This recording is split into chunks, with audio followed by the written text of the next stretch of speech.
টেরাকোটার সন্ধানে বেরিয়ে আজ আবার আমরা চলে এসেছি পশ্চিম মেদিনীপুর জেলায়। বিশাল এই মেদিনীপুর জেলা জুড়ে অগণিত সুপ্রাচীন ধর্মীয় স্থাপত্য ছড়িয়ে ছিটিয়ে রয়েছে। এদের মধ্যে বেশিরভাগ স্থাপত্য নির্মিত হয়েছিল খ্রিস্টীয় সপ্তদশ অষ্টদশ শতকে। তৎকালীন স্থানীয় জমিদার, ভূস্বামী ও ধনী বণিক শ্রেণীর মানুষজন ছিলেন এগুলোর নির্মাতা। প্রায় 200 বছরের প্রাচীন ঐতিহ্যবাহী এমনই এক মন্দির স্থাপত্যের খোঁজে ঢুকে পড়েছি ডেবরা থানার অন্তর্গত পলাশী গ্রামে।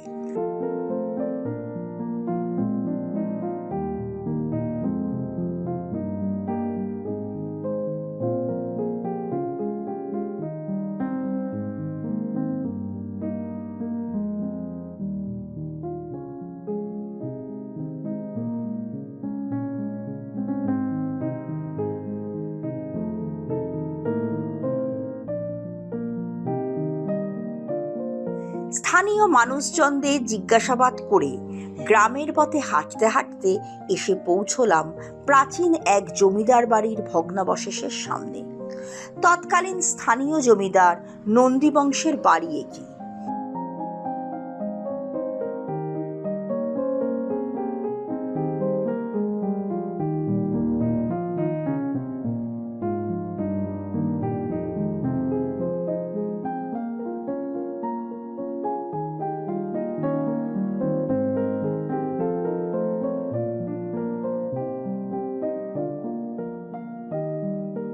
জরাজীর্ণ জমিদার বাড়ির ভিতরেই রয়েছে নন্দী বংশের কুলদেবতা লক্ষ্মী জনার্দন জিউয়ের মন্দির।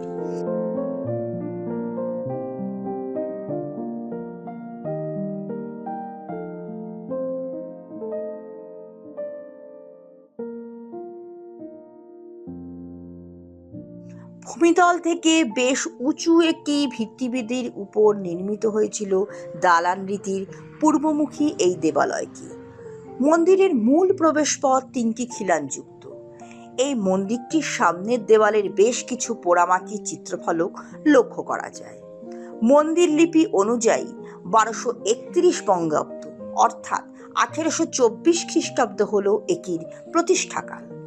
মন্দিরের সমতল ছাদের রেলিংয়ের মাঝে মাঝে আর সরল রৈখিক কার্নিশের নিচের সমান্তরাল ও উল্লম্ব কুলুঙ্গির সারিতে যেসব টেরাকোটার ফলকমূর্তি লক্ষ্য করা যায় সেগুলোর বিষয়বস্তু হল বিষ্ণু দশাবতার, রাম রাবণের যুদ্ধ, 2 কপিনী সহ কৃষ্ণ, একক দশভুজা মূর্তি, ঢাক বাদনরত ঢাকি, কাসর বাদক, মৃদঙ্গ বাদক, নৃত্যরত নারী পুরুষ, এছাড়াও কিছু পৌরাণিক দেবদেবী।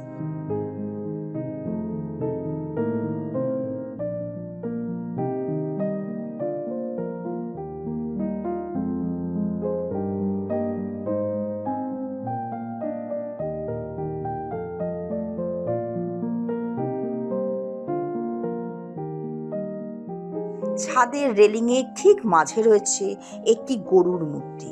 আর যেসব মূর্তি লক্ষ্য করা যায় তার মধ্যে বেহালা বাদক, ডুগি তবলা বাদক, মালা জপরত সন্ন্যাসী, শিশুকোলে রমণী প্রভৃতি উল্লেখযোগ্য।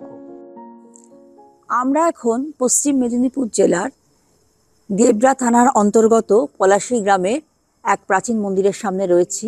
একটি নন্দী পরিবারের মন্দির। সেই মন্দিরেরই প্রতিষ্ঠা বংশের এক উত্তরসূরির কাছ থেকে আমরা এই মন্দির সম্পর্কে কিছু তথ্য জানব। এই মন্দিরের প্রতিষ্ঠা ফলক রয়েছে, দেখতে পাচ্ছি আমরা। আপনার নাম? আমার নাম শ্রী সুজিত কুমার নন্দী। আচ্ছা, এই মন্দিরের প্রতিষ্ঠাতা কে বলতে পারবেন?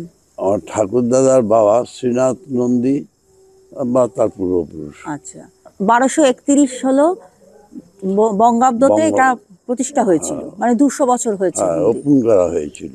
আচ্ছা, আপনাদের আদি নিবাস কোথায় ছিল?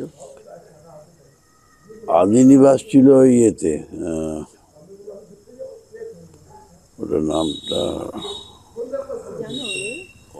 আদি নিবাসটা আমার ঠিক মনে নেই। তো এখানে নয়, আমাদের এই গ্রামে নয়, আমাদের ছিল মেদিনীপুর থেকে ভিতর দিকে যেতে হতো। সেখান থেকে উঠে এসে তারপর আমার ডাডরা বলে একটি অঞ্চল ছিল, সেখানে ছিলেন।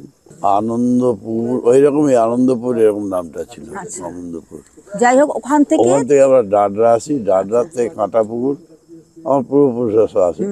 তারপর ওনারা এখানে আসেন, জমিদারি পেলেন। তারপরে আচ্ছা, আমাদের জমিদারি ছিল বড়।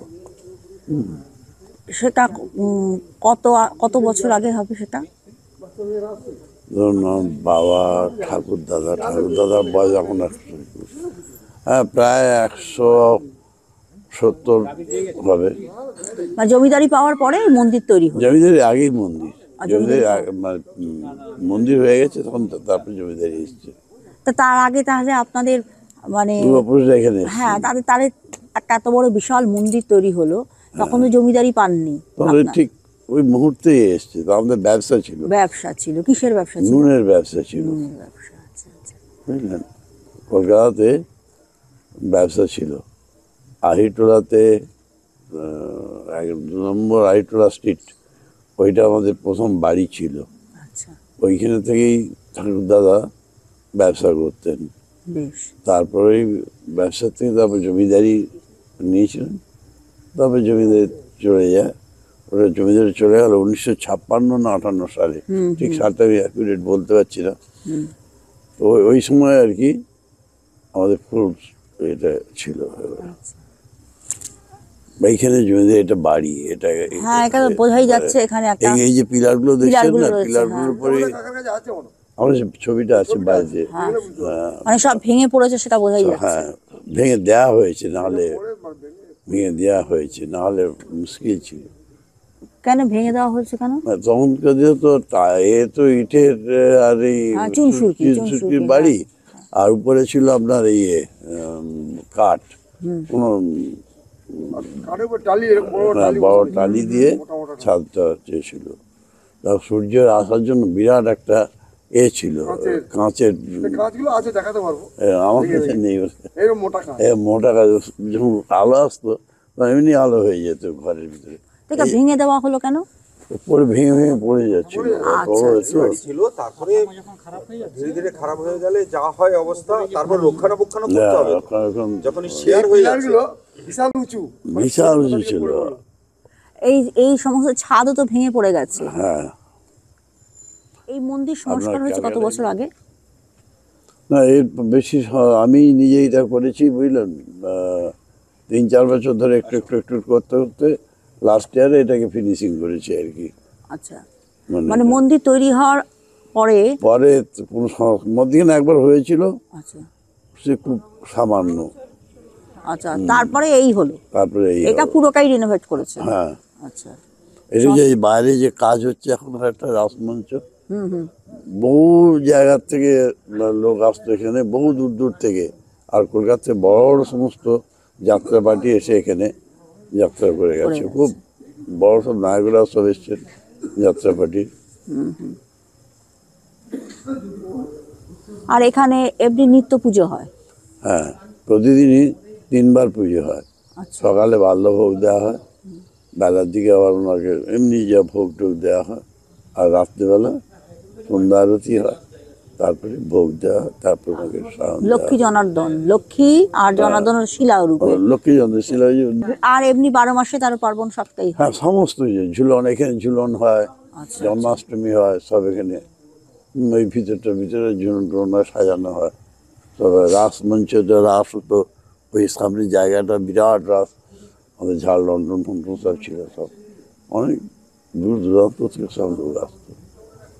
আর যখন হতো 5 দিন 7 দিন ধরে অনুষ্ঠান চলত। মন্দিরের দুধারে দুটি করে খাড়া সারিতে কুলুঙ্গিবদ্ধ চিত্রফলকের মাধ্যমে পরিস্ফুট হয়েছে কৃষ্ণ কর্তৃক বকাসুর, অঘাসুর সহ নানান অসুর নিধন দৃশ্য, যশোদা কর্তৃক শিশু কৃষ্ণকে রজ্জুবন্ধন, সন্তানসহ দম্পতি, শিবের পূজারতা সন্তানসহ রমণী ইত্যাদি। এছাড়াও বেশ কয়েকটি ব্যতিক্রমী চিত্রফলক নজরে পড়ে এখানে। সেগুলো হলো সপার্শ্বদ কৃষ্ণের তালভক্ষণ, পুষ্পক রথে সীতাদেবীকে সঙ্গে নিয়ে শ্রীরামচন্দ্র, বাঘ কাঁধে নিয়ে পণ্য বিক্রেতা ইত্যাদি।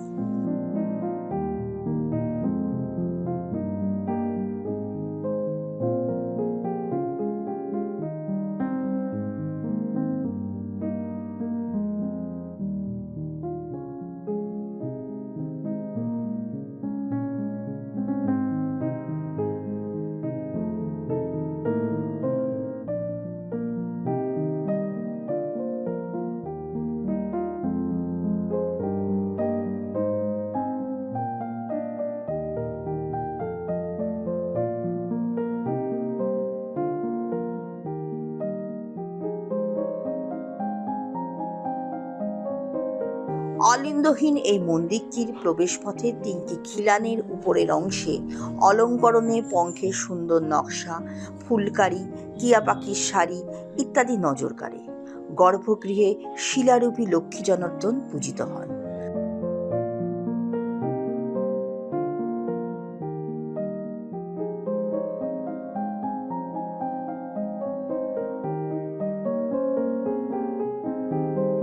পারিবারিক তরফে নন্দীবংশের বর্তমান উত্তরসূরি শ্রীযুক্ত সুহৃদ নন্দী মহাশয় ঐকান্তিক প্রচেষ্টায় সুপ্রাচীন এই দেবালয়টির সংস্কার করানোর ফলে গঠনগত দিক থেকে এটি যথেষ্ট ভালো অবস্থায় রয়েছে, দৃষ্টিনন্দনও বটে।